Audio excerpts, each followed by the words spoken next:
What up, man? It's Triple C here, the Olympic champ, the flyweight champ, and the bantamweight champ of the entire world.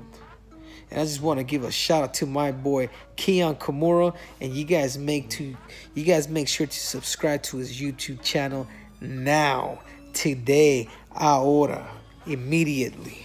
Henry Cejudo may very well be the greatest combat sports athlete of all time. The 2008 Olympic Gold Medalist in freestyle wrestling went on to become a double champion in the UFC. And he did this all while maintaining the image as the King of Cringe, which made him one of the most polarizing fighters in MMA. So how good was Henry Cejudo actually? Hey guys, it's Kiiyon, and today we're going to talk about Triple C himself, Henry Cejudo. Henry recently announced his retirement after his fight with Dominic Cruz at UFC 249, which was really unexpected and assumed to be a negotiation ploy. But then you have Daniel Cormier, a good friend of Henry Cejudo, who believes that he's going to stand by his word of leaving the sport. So in this video, we're going to take a look at Cejudo's career to really understand how good he actually was. And as always, shout out to my Patreon members for the continued support. You can get your name up here by becoming an undisputed member on my Patreon today. Now let's get to the video. Henry began his MMA career in March of 2013 at bantamweight. As much as he was a highly accomplished wrestler, he was also a Golden Gloves champion in the state of Arizona. His opponent was Michael Poe. Michael connected with a knee and a spinning back kick early, but Cejudo was tough and connected with punches of his own before securing the takedown. The fight ended shortly after by punches from Henry. After picking up another first round TKO win, Henry fought Anthony Sessions for the WFF Bantamweight Championship. The fight lasted a little less than a round, with Cejudo displaying some nice striking, securing a few takedowns, and landing heavy ground and pound, which eventually forced the ref to step in. Henry Cejudo won the WFF Bantamweight belt. He went on to fight Miguel Marti, who he finished in the first round by taking him down and finishing him off with strikes. His next matchup was against Ryan Hollis, who he defeated in a dominant 3-round performance that saw him as the aggressor in both striking and wrestling. After this win, he was supposed to make his flyweight debut against Elias Garcia, but Henry missed weight, and it looked even worse when he got caught early with a big right hand that seemed to have him in trouble. But he recovered and went on to dominate Garcia with his wrestling. Cejudo won the fight by unanimous decision. In July of 2014, Henry signed with the UFC. President Dana White gave him the ultimatum to either fight at bantamweight or leave the UFC, as he was aware of Cejudo's past of missing weight. So Henry fought Dustin Kimura at 135 in December of that year. Even though everyone was anticipating to see Cejudo's Olympic level wrestling on display, he absolutely outclassed Kimura on the feet and almost finished him in the first round. But the dominance continued throughout the 3 rounds, and Henry was awarded the unanimous decision. Despite Dana's efforts, Cejudo made his flyweight debut against Chris Carriazo at UFC 185. It was another impressive 3-round performance that saw him secure multiple takedowns, maintain top control, and attempt a neck crank. Henry won the unanimous decision. He followed this win with another unanimous decision against Chico Camus, where he outstruck Chico, controlled him in the clinch, and secured a takedown at the end of the fight. After this win, he fought Jussier Formiga. It was a fight mostly contested on the feet, with both men finding success with their shots. But Cejudo most likely edged it out by securing a takedown early in round 1 and being the aggressor when the fight was in the clinch. He won the fight by split decision. His next matchup was against flyweight champion Demetrius Johnson. The undefeated Henry was seen as a threat to Johnson and his flyweight throne. The two were trading early, and Henry managed to secure a takedown for a few seconds. But the fight ended in under 3 minutes after Demetrius connected with a bunch of knees that hurt Cejudo before the ref saw enough. Following this title loss, Henry fought fellow top flyweight Joseph Benavidez. This was one of my favorite flyweight fights of all time, as the two went back and forth for 3 rounds. But I would say that Henry was the aggressor in both the exchanges and securing takedowns. The only issue was that he was deducted 1 point for a couple of nut shots in this fight, which hurt him in the end, as he lost the fight by split decision. Many people believe it was a robbery. Regardless, he bounced back with a win against Wilson Hayes, who he was dominating on the feet before finishing him off with a right hand and ground and pound strikes. After this fight, he fought Sergio Pettis. He was dominated by Henry, who continued to take him down throughout the 3 rounds and control him on the ground. Cejudo won the unanimous decision and went on to fight flyweight champion Demetrius Johnson for a second time. At this point in Johnson's career, he had the record for most UFC title defenses, but in contrast to his first fight with Henry, the second one was really close. I saw a 2-2 going into the 5th round. Demetrius won rounds 1 and 3 with superior offense in the striking, and Cejudo won rounds 2 and 4 with his wrestling. But honestly, the rounds that Henry won were very competitive, especially round 2, which could have definitely went to Johnson, as he continued to be the aggressor in the striking regardless of the takedowns. And the 5th was equally as close, but I do feel like the one trip Cejudo secured and the ending sequence won him the round. Do I think he won the fight? I usually say in these situations no, as in close fights the judges tend to favor the champion. But instead, Henry Cejudo won the fight by split decision and became the new UFC flyweight champion. This fight was monumental in keeping the flyweight division alive, as a new champion was needed after Demetrius Johnson's legendary but very long run. In his post-fight interview, he called out bantamweight champion TJ Dillashaw. And the fight went down in January of 2019, but Dillashaw cut to 125 pounds to fight for the flyweight championship, which was absolutely insane. Regardless, he was still the favorite to win, but Henry shocked the MMA world by finishing TJ 32 seconds into the fight with a barrage of strikes that forced the ref to step in. Initially, the stoppage was controversial as some said it was too early, but the win just became even more impressive when we found out 3 months later that TJ Dillashaw tested positive for EPO, aka blood doping. This meant TJ was stripped of his bantamweight title and Cejudo was given the opportunity to fight for the vacant belt against Marlon Moraes. Marlon had a crazy amount of hype behind him going into this fight, and it looked to be so early when he connected with heavy shots. Marlon easily won this round and Cejudo looked to be in trouble going into the second, especially after all the leg kicks he took. And although Moraes' output slowed down in the second, Henry was still unable to connect with anything significant, until the end of the round when he began to connect with the right hand and heavy knees. Marlon was definitely hurt going back into his corner. So Cejudo capitalized in round 3 by continuing to pressure forward with his striking. After more knees and a Darce choke attempt, Cejudo eventually ended the fight in the third with heavy ground and pound, thus becoming the bantamweight champion and the 4th fighter in UFC history to hold belts simultaneously in 2 weight divisions. But in December of 2019, Henry agreed to relinquish his flyweight title so he can become a full-time bantamweight. He was originally supposed to fight Jose Aldo at UFC 250, but instead he fought former UFC bantamweight champion Dominick Cruz at UFC 249. This was a huge legacy-defining fight for both fighters, which made the stakes very high, but overall, Henry was the faster fighter and was connecting with more shots than Cruz. Near the end of the second round, Cejudo and Dominick bumped heads that caused a cut on Henry. Once the fight resumed, Cejudo pressured immediately and was able to land a knee that dropped Cruz. He rushed in with ground and pound before ref Keith Peterson stepped in, which had its controversy as Dominick protested that it was an early stoppage. Regardless, Henry successfully defended his bantamweight championship. But what came to a shock was when he announced his retirement from MMA in his post-fight interview. He stated that he was happy with leaving his career at the top and wanted to start a family. But afterwards, there were talks of Cejudo not receiving the money he wanted prior to his fight with Dominick Cruz. And Henry was saying that if he did not receive the money that he was looking for, he would be more than okay to walk away from the sport. So after going 16-2 in a career that saw him become the flyweight and bantamweight champion, how good was Henry Cejudo actually? First off, he's definitely the most successful Olympian to fight in MMA. And I think it was even more pressure due to him being a gold medalist, which meant greatness in MMA was to be expected. But I think Henry exceeded the expectations. Yes, he was a phenomenal wrestler, but his striking was also impressive, which truly made him a complete fighter, and it was no wonder why he was able to rack 10 wins in a row early on. But I feel like this part of his career has totally been forgotten. And that's due to his legendary stretch that saw him beat Demetrius Johnson, TJ Dillashaw, Marlon Moraes, and Dominick Cruz. That is an absolutely insane resume in itself. But what made these wins even more impressive was how much of an underdog Cejudo was going into them. Many thought Demetrius Johnson was easily going to beat Henry again after running through him the first time. The same was also felt for his fight against TJ Dillashaw, who was seen as one of the greatest fighters in the world at that point. That continued with Marlon Moraes, who seemed destined to become the next bantamweight great. And although Cejudo wasn't the underdog for his fight against Dominick Cruz, he had a lot to lose in comparison to Dominick, who was coming off of a 3.5-year layoff and was given a title shot even though he was coming off of a loss. If Henry lost to Cruz, who was coming back from those circumstances, it would have hurt his legacy quite a bit in my opinion. But he prevailed against all the elite opposition that came his way. And on top of that, he promoted himself as Triple C, the triple champion who was also the King of Cringe. This was a gimmick that many people hated, but it was one that I respected because it only worked if Cejudo continued to win his fights. It's similar to the Kobe Covington gimmick in that you despise them so much initially, but you can't help to respect them due to their performances in the octagon. At least that's how I saw it. Henry raised the stakes high by putting himself in a position where many wanted to see him lose. And he put his money where his mouth was as he continued to bring home the win. Regardless of it being good or bad, he brought in attention, which was enough to save the entire flyweight division. I consider Henry to be the second greatest flyweight of all time, top 3 in all-time bantamweights, and top 10 on the all-time pound-for-pound list. I know Cejudo claims he sees himself on the Mount Rushmore of MMA, but as amazing as his time at the top was, it didn't last as long in comparison to other greats. And even if he does come back, he's gonna have to do something huge like win the featherweight championship. I think a big win like that would be the fastest way for Henry to move into the top 5. But should he do it? I think leaving the career he has right now at the age of 33 is a very smart decision. In my opinion, I think Cejudo has proven so much already. He can make a claim for the greatest combat sports athlete of all time, a resume of a UFC flyweight and bantamweight championship, and of course an Olympic gold medal. Normally, I wouldn't be a supporter of someone with so much cringe, but by backing it up with all this greatness, it's hard not to be a fan of Henry Cejudo. My name is Kiiyon, and this is my take on how good Henry Cejudo actually was. I also want to start a new thing where I give a rating on the fighter's career out of 10. So for Henry Cejudo, my score would be a 9 out of 10. Do you agree, disagree? disagree, or have something else to add, please put it in the comments down below because I'd love to read it. If you like this video, please give it a thumbs up and subscribe to my channel for more content like this. But that's all out for now, so I'll see you in my next one.